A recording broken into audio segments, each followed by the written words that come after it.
Good evening from our CBS newsroom in New York on this, the first broadcast of network television's first daily half-hour news program. Way back in the 1940s, 50s, and 60s, the news media was widely seen as one of the most trusted institutions in the United States.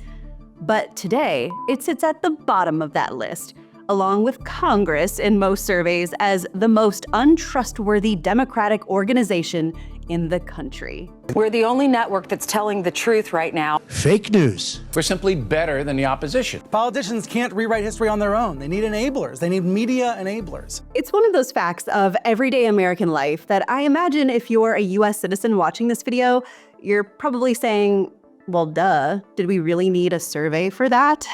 We apologize for adding to that nonsense and anti-human hysteria. Everybody knows that the media has a bit of a credibility issue. But as an American who now lives abroad, I found myself wondering, is this partisan, untrustworthy reporting unique to the United States? How does American media stack up against European outlets on their ability to be transparent, independent, and accurate? And ultimately, how biased is the media really? Well, let's take a look.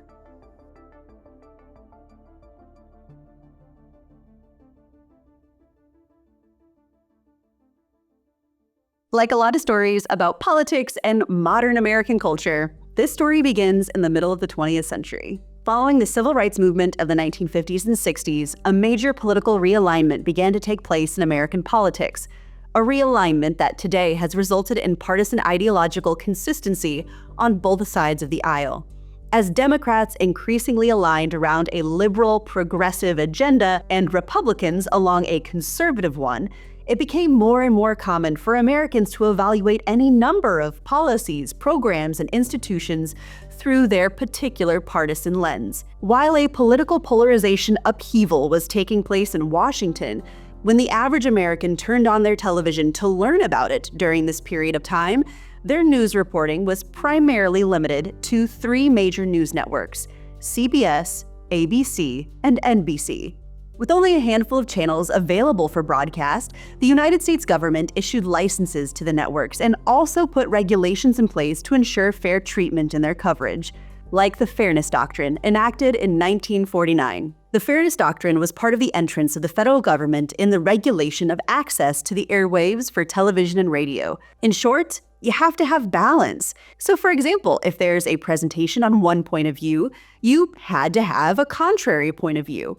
And if a public official was attacked, they had the right to reply. But as cable TV grew in popularity and dozens of channels entered the airwaves, well, all someone had to do if they wanted to get a contrary point of view was change the channel. Theoretically. So the Fairness Doctrine was phased out by President Ronald Reagan's FCC in 1987. Setting the stage for a radical transformation of the way Americans get their news. Today, humans across the globe, American or not, have more access to information than ever before. The problem that such access creates, however, is that this information, including information relating to significant controversial issues, is frequently presented in a very biased manner. Cable news is a business after all, and businesses run on ratings and advertisements, and in order to capture people's attention, it needs to be engaging. And it has, increasingly, blurred the lines between information and entertainment. From Fox News to NBC, CNN to Newsmax, while their names include the word news, much of their programming isn't news at all, but rather opinions about the news, to garner larger and larger audiences. And love it or hate it, the ratings tell us that it works. We keep kicking their ass every day in the ratings. Number one. Number one, that's us. Probably the most powerful news agency in the world right now. Despite ranking low in trust and high in political bias, among the 52 outlets polled by YouGov, Fox News and CNN top the list in terms of the share of Americans who say they've used each as a source for news in the past month. The divisive tone of cable news has become the very nature of its appeal. According to Gallup, who's been tracking this for decades, by the way, in the United States, In 1973, most Americans expressed a high degree of trust and confidence in the news media to do its job. Democrats at 74% and Republicans at 68% were generally on the same page about this. But by 2024, while the media had lost considerable ground with both groups, as well as with independents, by the way, the gap had widened dramatically, with just 12% of Republicans trusting the media, compared to 54% of Democrats. In truth, there is very little overlap between the news sources that both Democrats and Republicans trust. Except for, interestingly, the Weather Channel, which hilariously is the one media news source trusted on both sides of the aisle. But on the whole, just 13% of news outlets are more likely to be trusted than distrusted by members of both parties. And those that are somewhat bipartisan are focused, at least in name, on the economy or financial news. These include, by the way, Business Insider, the Financial Times, Forbes, The Economist, and the Wall Street Journal. So with wide mistrust plaguing the American media landscape, I had to wonder, is this sense of bias unique to the United States? Yes and no. Europe is by no means immune to fake news. Here we have fake news. It's fake news. Fake news. In the EU, spreading false or misleading information is not generally illegal. Freedom of expression includes the right to express incorrect views. And the distinction between fake news and legitimate opinion is often contested. Despite the EU's semi-recent decision to ban Russian media outlets Russia Today and Sputnik from broadcasting in the European Union, policymakers generally recognize that simply banning disinformation is not a realistic or desirable option. Canada, France, and Germany sanction hate speech while broadly encouraging a plurality of opinion and fact-based reporting by broadcasters and the print media. This means that in Europe specifically, fake news is largely concentrated on social media. The recently passed Digital Services Act by the EU is the general response to this, addressing illegal content, transparent advertising, and disinformation. But if we take social media out of the equation and really just look at mass media, that being primarily TV broadcasting and newspapers, there is a much greater degree of balance and neutrality when it comes to Western European nations' news media outlets. And in my opinion, that's because public news media plays a much more prominent role in Western Europe than it does in the United States. In 7 Western European countries surveyed by Pew, the top main source for news is a public news organization, such as the BBC in the UK, the SVT in Sweden, or the ARD in Germany, rather than a private one. And again, this is in strong contrast to the United States, where the largest public news outlets, NPR and PBS, rank far lower than many of the country's private news outlets. A lot of European countries rely predominantly on nonpartisan TV channels as their primary news outlet. And because they're financed primarily with mandatory fees, they have a duty to provide content that is both educational and objective. So for example, here in Germany, in accordance with the Interstate Broadcasting Treaty, the public broadcasters, with the ARD and the ZDF being the 2 largest, are obligated to maintain balance, and in particular, to maintain political balance. Now, I do think you could make the argument that the ARD leans a little bit to the left and the CDF a little bit to the right, but these are nowhere near as polarizing left-right outlets as Fox News and CNN in the United States. Quite frankly, if something like Fox News was to try to do business in Germany, it would likely get into legal trouble and probably lose its broadcasting license for lack of balance. By German standards, they are not considered a news channel, but a propaganda network. Now, that isn't to say that there aren't very popular publications and media outlets that clearly and heavily cater to one particular partisan point of view.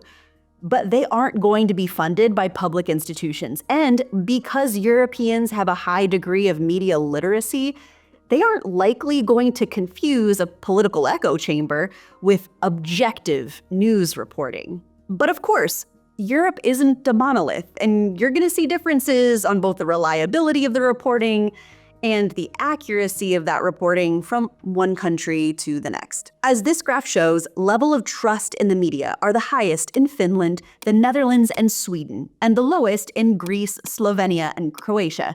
In general, trust in the media is highest in the Nordic, Baltic, and Western member states, and the lowest in the Southern and Eastern member states, although there are some exceptions. But at a broad level, both everyday viewers and experts agree, European news media outlets are highly reputable and objective. An analysis of 226 news outlets across 24 European news markets by the University of Oxford found consistent evidence that the public generally has a high degree of trust in news outlets that experts also believe provide accurate information on facts, backed by credible sources and expertise.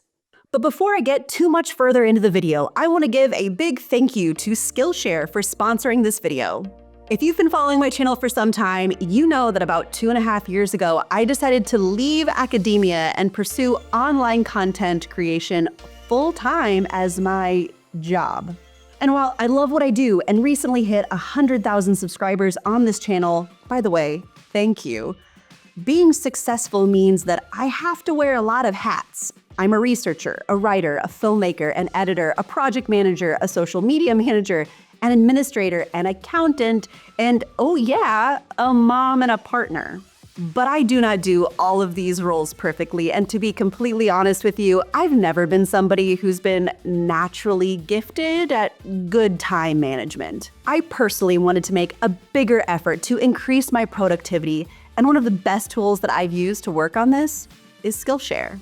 In fact, I recently took this Productivity for Creators, Systems, Organization, and Workflow course by Ali Abdaal, a YouTuber, podcaster, entrepreneur, and online teacher on Skillshare, to learn more about how I can manage all of my interests efficiently and effectively. But the learning opportunities don't stop there. Thanks to my membership with Skillshare, I have unlimited access to an online learning community with thousands of inspiring classes for anyone who loves learning and wants to explore their creativity and learn new skills. So if you're interested in learning something new, Skillshare is the perfect place to start. From photography and illustration to graphic design, freelancing to music theory and creative writing, you can find classes that will match your goals and interests. And since Skillshare is a platform that is designed by creatives for creatives, classes are taught by industry experts excited to share their tools, techniques, and professional journeys with members. So if you're ready to learn a new skill, head over to Skillshare by clicking the first link down below in the description of this video. The first 500 people to use my link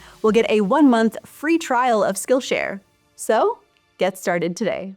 Now, in anticipation of this criticism in the comment section, I want to address a caveat to this discussion of bias and the mass media. Although public broadcasters are, as their name suggests, funded publicly, they are nonetheless independent news organizations in Western Europe, with their independence and freedom of press enshrined in most constitutions. Calling the BBC in Great Britain or the ARD here in Germany the same as Russia today because they are both state-sponsored media is a gross mischaracterization of them. That being said, as right-wing nationalist and populist parties grow in favor, they have also taken aim at public broadcasters, promoting the general suspicion that they no longer report freely, but simply tout the opinions and the favors of the quote-unquote left. Even in the United States,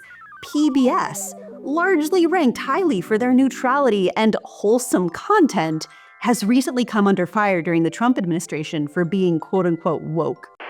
We're simply saying that these institutions which are pushing leftism in our country cannot be taking taxpayer dollars.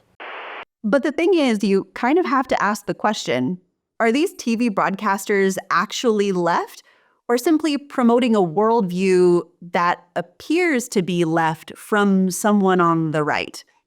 And this sounds pedantic, but it's an important distinction. At an international level, most public broadcasters, which are labeled as neutral or center in Europe, are generally going to be seen as left-leaning by most American viewers because Well, the left and right are subjective and are highly dependent on the prevailing political ideology. And that goes both ways. A report like this one, labeling Biden's far-left progressive policies, is utterly laughable to most Europeans. After all, the U.S. Democratic Party would be considered staunchly center-right by most Western European standards.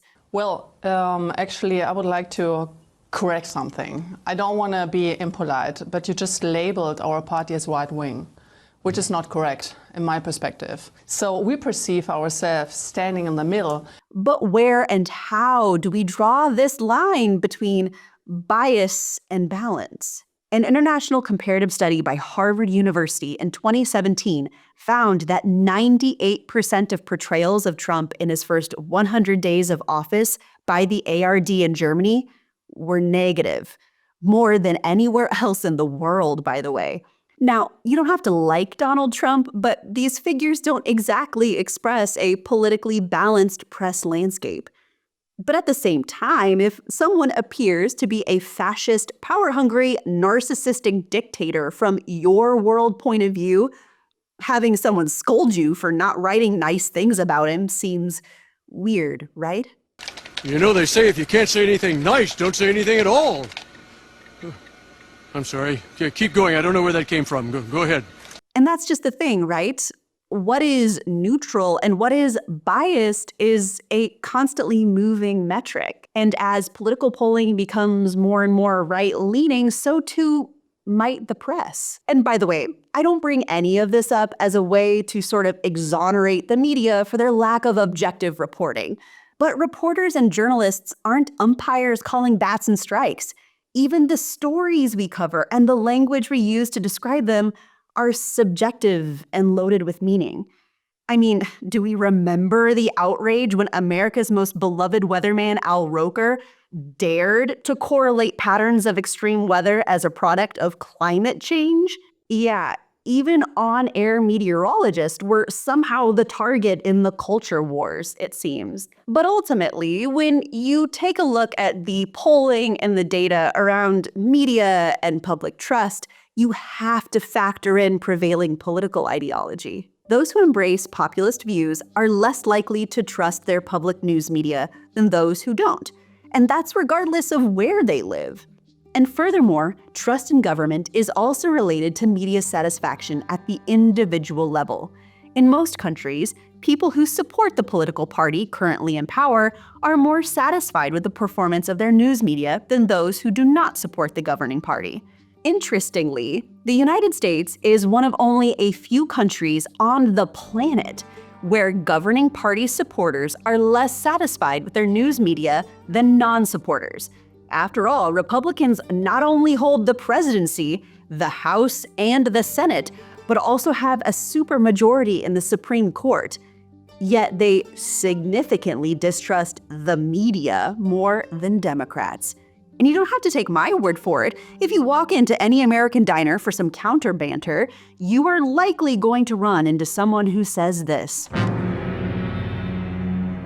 Nearly every news organization that feigns objectivity is heavily slanted towards the left. And the mass media is in cahoots with the Democrats to defeat Republicans and undermine Donald Trump.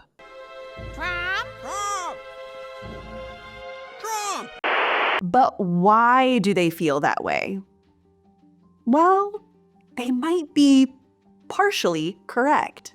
In the US, like a lot of North American and Western European nations, the press corps is mostly made up of liberals. Conservative outlets are not as shy about labeling themselves as such. In some cases, it's a badge of honor. But for as loud and noticeable as they might be, they aren't actually all that common. Most journalists, even at major news broadcasters, are gonna be college educated, from middle to upper class families, and live in predominantly left-leaning cities. To some degree, they mirror the ideologies of the coastal elites. They're less likely to own a firearm, more likely to support LGBTQ inclusion, and are less likely to go to church. And so even if you're a news organization who makes it your mission to stay objective, well, to quote A.G. Sulzberger, the publisher of the New York Times, If your press corps is mostly made up of one type of person who votes one type of way, it would be impossible not to be influenced by your prior beliefs and gaps in knowledge. But does this biased viewpoint rise to the degree of conspiracy to where they're silencing voices or working in cahoots to undermine a political administration? Well, it's certainly an enticing conspiracy theory, but in reality, there's very little evidence to suggest that this is the case, especially when it comes to the current administration in the United States. In fact, many experts in political psychology make the case that the liberal media, in an effort to not be biased, inadvertently contributed to right-wing parties and their candidates' rise to power. Take what happened in the 2016 election in the United States as a semi-recent, painful example. Journalists and editors didn't want to be accused of unfairly laying more critique at one candidate than the other. So, in an effort to criticize both campaigns, the Hillary Clinton email scandal took up an unworthy weight in public discourse when compared to the myriad of scandals of the Trump campaign. And now, the role that media coverage played in the outcome of that particular election is, of course, up for debate. But while Trump might certainly be the most vocal in his disdain for the quote-unquote liberal woke media, he certainly isn't the first to be at odds with them. The first U.S. executive administration to have concerns about the quote-unquote media and ushering in, quote, the mainstream media into the American lexicon wasn't a conservative at all, but rather the Nixon White House.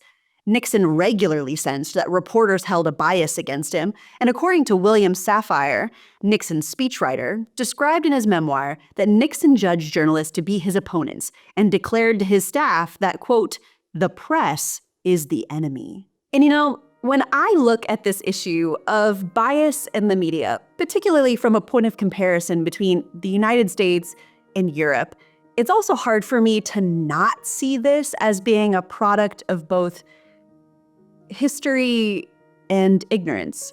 And gosh, I wish there was a better word for it than that, but I kind of got to call it for what it is. The United States has always been characterized by a degree of intellectual isolationism, while Europe has had centuries of close connections, pleasant or not, with other countries and cultures. And this connection obviously affects the appetites of consumers. They watch and learn far more about what is happening internationally than American viewers.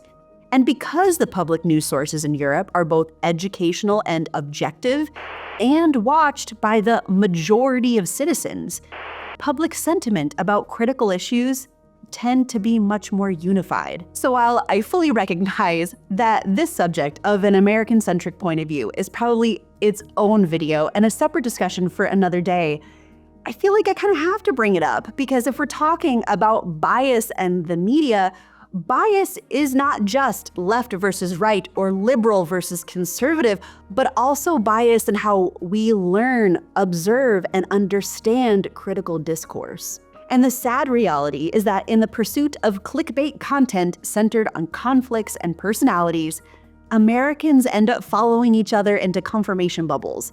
The more biased our media reporting is, the more fractured public opinion ends up being. So that all brings me to the final question of this video. I would love to hear from you down in the comment section about how you feel your media sources are on being biased or not. And if you do feel like you're getting a biased story, how likely are you to search out an opposing point of view in order to make yourself more informed? In other words, how do you make sure you're getting all of the important sides of a story? Again, I'd love to hear from you, so let me know down in the comment section below. And as always, if you enjoyed what you saw today, be sure to hit that thumbs up button. And for more content from Type Ashton, hit that subscribe button. So I'll see you next Sunday. Cheers!